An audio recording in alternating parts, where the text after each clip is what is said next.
In today's video, I removed the three-point line from the NBA. Everybody's three-pointer is at an F now, and their tendency is all the way down to 0, so they're not going to be shooting any threes, hopefully. And with that, Giannis is not the best player in basketball once again. And of course, Curry goes down to a 91. Obviously, that's his best stat about him. But it's going to be very interesting to see what happens and how teams' game plan changes and what teams find the most success without the three-pointer. Early predictions for me, I'm gonna have to say the Bucks. Honestly, they have some three-point shooters on their team, but like Giannis is gonna be unstoppable, I feel like. So we're gonna simulate a few games here and see what's gonna happen. And yeah, it's working out pretty nicely here. The Bucks did not shoot a single three-pointer. The Sixers did shoot 5. I'm assuming a couple of those were like full court chucks, half court chucks, and like end the shot clock things. That's probably the mostly what's gonna be happening here. And obviously in this game, the Bucks had a great game, 43 points from Giannis. In this one though, the Bucks actually lose, and Trae Young, without the three-point line, he ended up shooting 2 still. In this one though, the Hawks beat the Bucks. Trae Young had 43 points, and that's without the three-point line. That's one of his attributes that you'd think of when you think of Trae Young. But obviously his float game is very good, so I'm sure a lot of his points are coming off that. We actually see our first made three-pointer by Okongwu, who's not even that much of a three-point shooter at all. Yeah, last year he only shot 31% from 3 if we round up. Like, that's surprising that he's the one person that's making a 3 right now. Duncan Robinson still finds a way to get the three-pointers up, 2 for 2 in this game. He's 100% on the year. I don't know how it's possible. His three-point rating is 25. Like, it'll be interesting to see like if some of the top shooters make the All-Star teams. Like, who's a good example of this? I mean, Curry obviously, but he has a lot more to his game besides just three-point shooting, so he probably should make it. So yeah, the Giannis was the captain, which makes a lot of sense. LeBron also a captain. He's not the greatest three-point shooter either, so although he's only averaging 24 points per game, I guess probably everyone's shooting is down, or scoring that is. Trae Young is averaging 30 points per game while shooting 18% from 3. I'm sure it's not very many attempts. Yeah, he still managed to get up 38 attempts, which I don't know how it's even possible. The tendency is all the way down to 0. And Ja is scoring 35 points per game right now and 10 assists. That's insane. So his scoring didn't go down. Luka also 33 points per game. Shea at 31 and Giannis at 30. So the scoring doesn't seem to change much, if at all. And Ja Morant continues his scoring. I think it actually went up slightly. 35.5 points per game, 10 assists, 5 rebounds, 1 steal is not bad either. Shot 64%, which obviously very good, but of course it's only with 3s being taken mostly. Victor Wembanyama still wins the Rookie of the Year pretty easy, it looks like. Christian Wood still putting up 17 points per game, even though he's more of a three-point shooter too. And Trae Young actually wins Clutch Player of the Year, so I was thinking that would affect him more too. But it's not. The Melo Ball makes second team. He had a huge jump, it seems. De'Aaron Fox makes 13. That makes sense as well.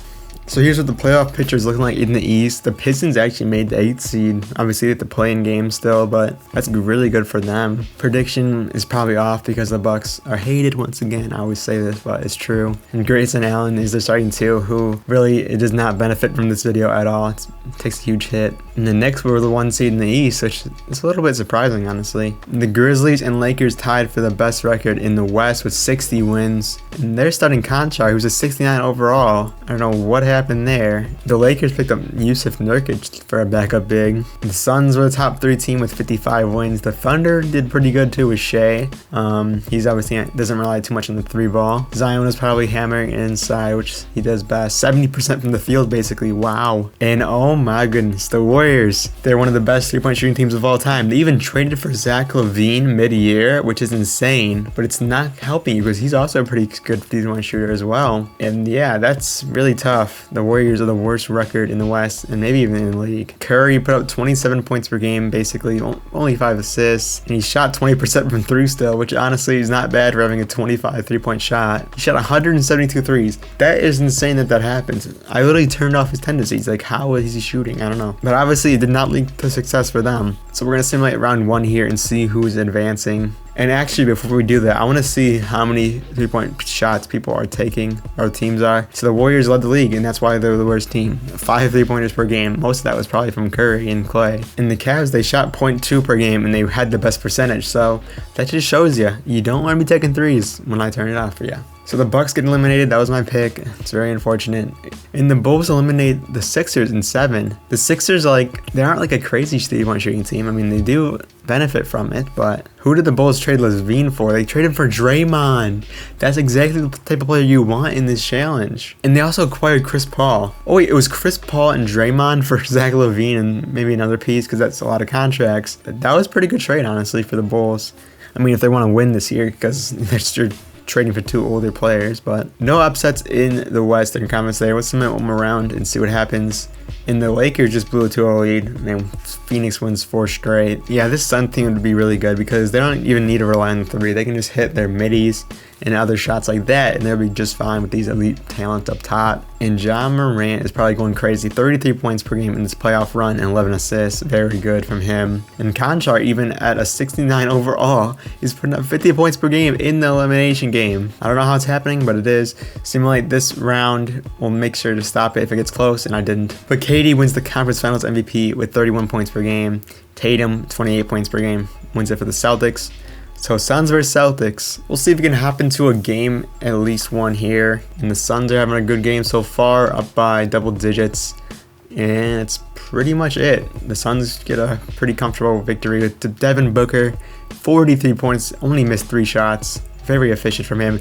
And Beal put up 31 and Durant put up 29. So they combined for what? Quick maths here, 103 points. Tatum put up 31 and Brown put up 33, but it was not enough. So game 2 here. Let's see if the Celtics can bounce back, and they do in a big way in the first quarter. Let's see if they can continue that on for the rest of the game. And it looks like they will. So a comfortable victory for the Celtics here. I'm just waiting for a close game. Tatum 35 points in that match. Now we're looking at a pivotal game 3. Come on, let's keep it close. I want to see these guys in action without a 3-point line. And here we are. We got a little close game going into the 4th quarter. So the Celtics are up by 1 point with about 2 minutes to go. This should be a fun one. Tatum is at the line. I'm not playing for him, don't worry. And Tatum gives him a 2-point lead with that free throw. Bradley Beal with the ball now. Let's see what he's going to do with it. Against Banton. Banton is in clutch time. Beal pulls up with a nice midi. I like that shot from Beal. He greens it. That was pretty smooth. But Booker is coming in right now. They don't have Booker on the court right now, which makes 0 sense. Drew Eubanks now has to guard Tatum. Okay, I don't know what just happened. Tatum just goes out of bounds. I hate the animation this year. It's kind of stupid in my opinion. I don't even know who that guy was that was guarding Tatum, but he forced him out of bounds. Book now working against Tatum, the 2 light-skinned killers. Getting the screen from Aiden. He has open room there. He's going to take a little push shot from the inside. That's a pretty good look there from Booker. He has 56 points. It says it right there. He has 56 points in a game 3 of the finals. And they had him out of the game until now. What are they doing? Tatum going to the rim freely, pulls up for a little close shot. That's a pretty nice look. Trading buckets between the 2 best players on the floor, it seems. Book hands it off to Okogie. Working. He's finding KD is open. He cannot shoot the 3-ball, like I said. KD pulls up midi. It's no good. So the 3-point line is here, but of course they can't shoot it. If they do, they're going to miss likely. Banton passes up to Tatum. Tatum working against Booker, and now KD. 2 elite wings. Horford in the corner. He has Book on him, the smaller defender. What he's going to do, he gives it to Banton. Only 3 seconds left. He's going to need to pull it. That's going to be a 3-pointer, it looks like, and he's not going to make it. So now the Suns have a chance to end this game. Okogie gets it into Book. 12 seconds on the clock. He's working against Tatum.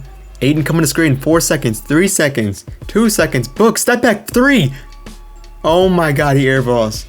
And that is why, ladies and gentlemen, you don't shoot 3s when I tell you not to. He could have had a mid-range. Instead, he'd step back in a natural movement for a 3-ball. And of course, his 3-pointer's at 25. He airballed that. That's hilarious. And unfortunately, the Celtics cruised to an easy victory in overtime. Tatum put up 46 points, and Booker ended with 62. And his 1 3-point attempt was crucial, and that could have been the game. But instead, he airballed it. A historic performance, nonetheless, from Booker.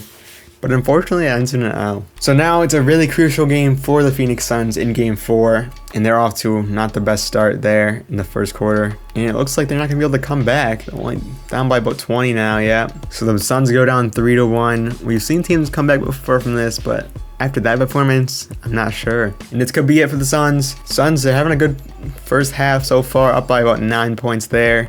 But they blew it. They blew it. Can they mount a comeback here? Their season's on the line. 7-point game, 5-point game. We'll slow down a little bit. 8-point game. Still, it's not enough to hop in. Unfortunately, the Suns are going to be eliminated here. Tatum with a beautiful elimination game, 47 points, 9 rebounds, 5 assists, only missed 5 shots. On the other side of things though, Durant tried to lead the way with 32, couldn't get him ahead. And Booker, pathetic performance, only 14 points after having 62 just a few games ago. So Tatum puts up 38 points on 70% from the field, which is insane, and they win the finals pretty easily there in a 4-1 series. Thank you guys so much for watching. I will see you guys in the next video. If you haven't subbed already, please do consider it. Peace.